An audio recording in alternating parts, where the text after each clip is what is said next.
दोस्तों, भारत आज उन देशों में आता है जो इतनी विशाल जनसंख्या के बाद भी अपने तरक्की के नए आयाम छूने से चूक नहीं रहा। लेकिन ऐसा भारत इसलिए भी कर पा रहा है क्योंकि उसकी विदेश नीति के कारण आज भी उसके बहुत सारे देशों के साथ घनिष्ठ संबंध है, जो भारत के साथ आर्थिक और राजनीतिक समन्वय बैठाकर चलते हैं।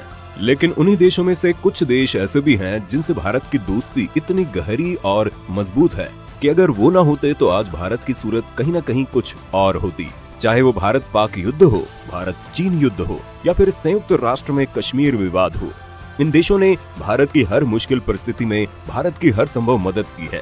और ऐसा कहना कहीं से गलत नहीं होगा कि जरूरत पड़ने पर वो देश भारत के साथ ही खड़े रहेंगे। फिर हालात और परिस्थिति चाहे जो भी हो, तो वो 5 देश कौन से हैं, आज हम आपको बताने जा रहे हैं। बने रहिए हमारे साथ वीडियो के एंड तक। जापान। भारत के सबसे करीबी देशों में जापान उस दोस्त की तरह आता है जिस पर आप आंख मूंद कर भरोसा कर सकते हैं। भारत और जापान के संबंध हमेशा से काफी मजबूत और स्थिर रहे हैं। जापान की संस्कृति पर भारत में जन्मे बौद्ध धर्म का स्पष्ट प्रभाव देखा जा सकता है, जिसकी वजह से जापान हमेशा से भारत की सभ्यता और संस्कृति से एक जुड़ाव महसूस करता है। और अगर बात युद्ध में मदद की करें तो आज भी जापान भारत और चीन के खिलाफ युद्ध में दक्षिणी चीन सागर में फैले हुए चीनी वर्चस्व के खिलाफ भारत का साथ देता रहता है। और ये बात सिर्फ आज के समय की नहीं है। आजादी की लड़ाई में जब सुभाष चंद्र बोस देश से बाहर जाकर अंग्रेजों के खिलाफ लड़ने के लिए अपनी नई फौज बनाना चाहते थे, तो वो जापानी था जिसने आजाद हिंद फौज के लिए बोस की मदद की थी और अपनी शाही सेना से भी जरूरी मदद करवाई थी। इसके बाद भी जापान भारत के बहुत से कामों में उसके साथ रहा, शायद इसीलिए भी क्योंकि भारत ने भी जापान की हर संभव मदद की है। इसे आप ऐसे भी समझ सकते हैं कि 2011 में जब जापान में सुनामी आई थी तो भारत की एनडीआरएफ टीम अपने पहले विदेशी मिशन पर गई थी, जहां उनका काम था सुनामी में लापता हुए लोगों की तलाश करना और उन्हें हर संभव मदद पहुंचाना। इसीलिए जापान भी ये समझता है कि भारत भी हर परिस्थिति में उसके साथ है, इसलिए किसी भी मुसीबत की घड़ी में जापान भारत की हर संभव मदद करेगा ही। रूस। दोस्तों, रूस भारत के उन करीबी मित्रों में आता है जिसने भारत का विश्वास उसकी मदद करके जीता है। भारत जब भी मुश्किल में रहा तो रूस ने भारत की बहुत मदद की।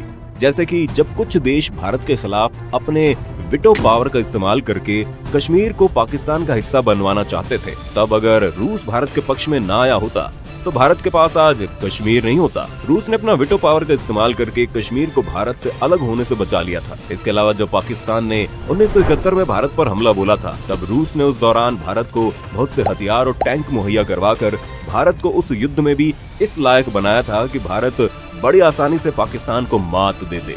इसके अलावा 1965 के भारत पाक युद्ध में रूस ने मध्यस्थता करके दोनों देशों के बीच ताशकंद समझौता करवाया, जिसके बाद ये युद्ध खत्म हुआ था।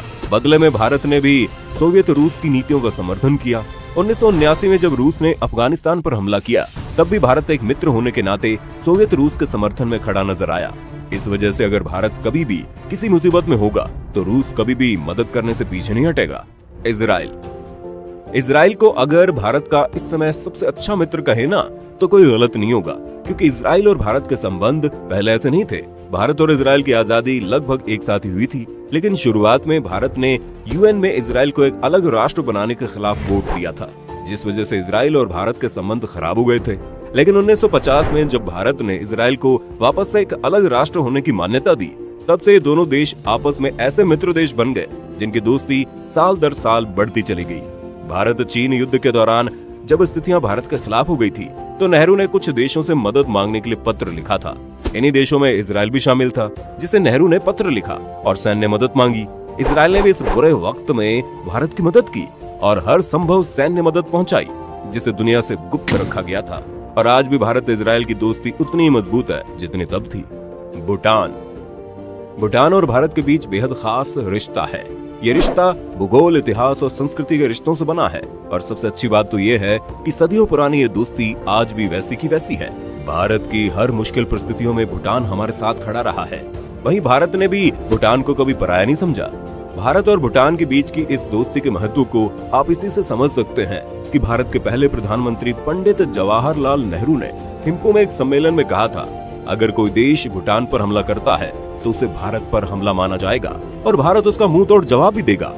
इतना ही नहीं, भारत में ये रिवाज रहा है कि भारत के लगभग सभी प्रधानमंत्री अपने कार्यकाल में कम से कम एक बार भूटान का दौरा जरूर करते हैं। प्रधानमंत्री नरेंद्र मोदी ने तो 2014 में अपनी पहली विदेश यात्रा भूटान में ही की थी। इसके अलावा 2019 में दूसरे कार्यकाल में भी भूटान का दौरा कर चुके हैं। 2017 में भारत ने भी एक बार फिर अपनी अटूट दोस्ती का परिचय देते हुए डोकलाम विवाद में भूटान के साथ कंधे से कंधा मिलाकर और चीन के खिलाफ जाकर दिखा दिया कि भारत और भूटान हर कदम पर एक दूसरे के साथ खड़े हैं, जिस कारण चीन को डोकलाम से पीछे हटना पड़ा था। नेपाल। दोस्तों, भारत और नेपाल का रिश्ता दोस्ती से भी बढ़कर दो सगे भाइयों जैसा है। हजारों सालों से नेपाल और भारत के बीच धार्मिक और सांस्कृतिक रिश्ते को पूरी शिद्दत से निभाया जा रहा है।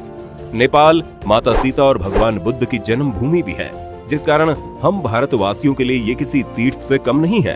भारत के लिए नेपाल भी काफी जरूरी है, क्योंकि जिस तरह से गोरखा रेजिमेंट में नेपाल के गोरखा लोग भारतीय सेना का हिस्सा होते हैं और फिर वो बाद में भारत के लिए सीमाओं पर दुश्मनों के खिलाफ लड़ते हुए अपनी जान तक दे देते हैं, उसे देखकर ये नहीं कहा जा सकता कि नेपाल भारत से किसी भी तरह अलग है। कारगिल युद्ध में गोरखा रेजिमेंट की वीरता को कभी भुलाया नहीं जा सकता है। तो दोस्तों, ये थे भारत के वो 5 सबसे भरोसेमंद मित्र देश जो किसी भी परिस्थिति में भारत का साथ देने के लिए तैयार होंगे, चाहे वो आपदा हो या युद्ध।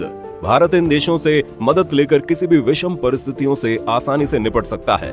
वैसे आपके हिसाब से इनके अलावा वो कौन से देश हैं जो भारत की किसी भी स्थिति में मदद करने को तैयार हैं? हमें कमेंट में बताइए। अगर आज की वीडियो पसंद आई हो तो इसे लाइक करने के साथ साथ अपने दोस्तों और रिश्तेदारों के साथ शेयर जरूर कर दें।